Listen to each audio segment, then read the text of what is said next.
If you woke up tomorrow and didn't feel like you had to be everything to everyone, what if you could just breathe and exist as you are? We are continuing our Black Women Escape the Cape series.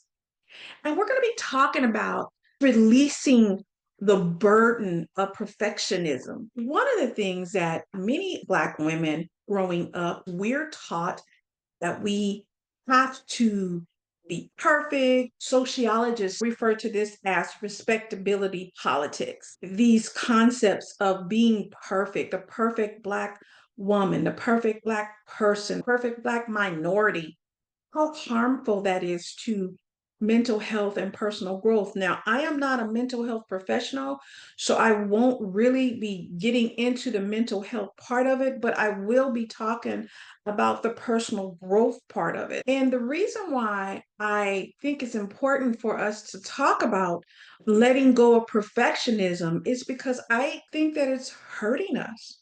I mean, in a real way. I did a video about not having to be perfect, and I did that video because I have experienced myself. I've seen it in my other sisters where we have to be perfect in every area of our lives, whether it's professionally, personally, what have you, that we have to present perfectly. And most of the time, that means presenting in a way that's acceptable for the white gaze, whether it's how we wear our hair, whether we decide that we can't wear it natural because that's considered unprofessional, to having to manipulate it in unnatural situations so that we are seen as acceptable by the status quo or accept it within the status quo. And I am saying that these particular ideas surrounding what is respectable and being perfect, I feel like it's hurting us. I know for me, for years in both my personal and professional life, I made sure all the I's were dotted and the T's were crossed. I got all the degrees, I got all the certifications, I stayed late, I came in early to ensure that I had the appearance of being perfect, the perfect employee, the perfect manager, the perfect coworker. I would run from meetings to my children's games and different extracurricular activities because, one, I wanted to see how my babies were doing, but all of this ties into being the perfect mother. As a divorced mother, I did not want to be seen as less than. And most of these pressures I put on myself in that I allowed society to dictate to me and to define what my perfect was and what my perfect looked like instead of taking control of that narrative and reshaping it in a way that was, one, realistic, two, that was not harming me, and three, that was supportive in setting good examples for my two daughters. With all of the balls that we juggle due to the various roles that we play in our lives, we do not have to ensure that every ball stays in the air. We have choices. We can put down one of the balls, we can give the ball to somebody else, we cannot pick it up. When we're doing all the things and for all the folks and all the places all the time, we don't leave room for compassion for ourselves. In other words, a lot of times we take on different things because we want others to feel better.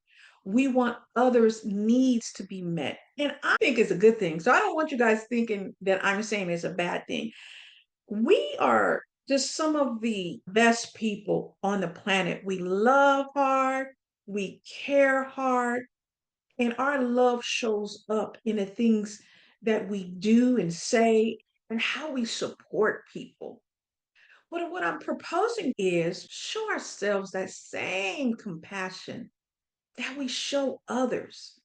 At its root, self compassion simply means just treating yourself with compassion and understanding, especially during difficult times. Luke 6:21 tells us to treat others the same way you want to be treated. And how is it that we can treat others well if we're not treating ourselves well? If a person don't treat themselves with compassion, they don't treat themselves with mercy, they don't treat themselves with grace, a lot of times we see that in judgment, we see it in unforgiveness, we see it in holding grudges.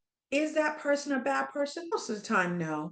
A lot of time, people who do things like that, they're just not showing themselves compassion. Part of escaping the cape and putting down the weights of the world, releasing the pressures that are thrust upon us and the ones that we thrust upon ourselves. I propose that out of self-compassion that we begin to put some of the things down, even if it's just for a little while, to just take a break, to inhale, to catch our bearings. Because the cape, though it may be pretty and it may be bejeweled and it may be covering some stuff, some hurts, some pains, the cape is not healing us. The cape cannot heal us. The cape is a made up concept that we ourselves have treasured, many of us. Many of us have worn our cape as a source of pride, our own detriment, our own happiness, at our own health. And what I'm saying is to release the pressure. It's okay not to be perfect. It's okay for that piece of hair to be out of place. It's okay if this eyebrow don't match that eyebrow. It's okay if you don't have on eyebrows today. We are still worthy of mercy, of self-care and self-love. I remember when I was working before I retired as a manager, I didn't take breaks or lunches. My staff, the managers who reported to me, they all knew I probably didn't take a break. I probably didn't take a lunch, and I would work through the entire day. I wasn't helping anybody. I was actually hurting myself. Why? Because what happened? When I got home after I picked up the girls from school, took them to their extracurricular activities, then I would eat and I would fall in bed. As a result, how much did I gain? 100 and some pounds. That's not helpful. It's not even healthy. Don't get it twisted. I'm not insecure about nothing. When I was not showing myself compassion, it didn't model the best self leadership to the managers that reported to me. What it showed them is that you work, work, work at your own detriment. I would make them take their lunches and breaks and did what some of our parents did to us, do as I say and not as I do. But that still was not very helpful for me as a person. That was not showing myself self compassion. And it's not even biblical. It's almost a form of self abuse, if I'm being honest. So, how do we start to show ourselves compassion? How do you do that if you've never really been taught how to show yourself self compassion? How do you do it when society tells us that Black women were strong all the time and that Black women were not vulnerable and we don't get hurt? How do you do that? How do you show yourself mercy? How do you show yourself grace? I want to go for a second to a research article that was done by doctors Danya Wallace, Shanta Presley Moore, and Karen Roller. And I will link this article in the description box. The article is entitled Black Girls Are Taught to Survive: Historical Trauma and the Strong Black Woman's Embodiment. What I want to really focus on, how initially the strong Black woman behaviors that many of us have inherited or learned from our mothers and our grandmothers is the result of dealing with historical trauma. And they were used as resilience coping behaviors that showed up as us suppressing our needs. self silencing. And these types of things, you can see those when we are expected not to show others our emotions, not to show our vulnerabilities, not to even ask for help, to be self reliant to a fault and to our own detriment. Self compassion starts with ourselves. You may say, oh, that's common sense. Is it really? I know it is intellectually common sense, but is it a common practice? One thing we can do to practice self compassion is to treat yourself the way that you would treat a friend, a child, or a loved one.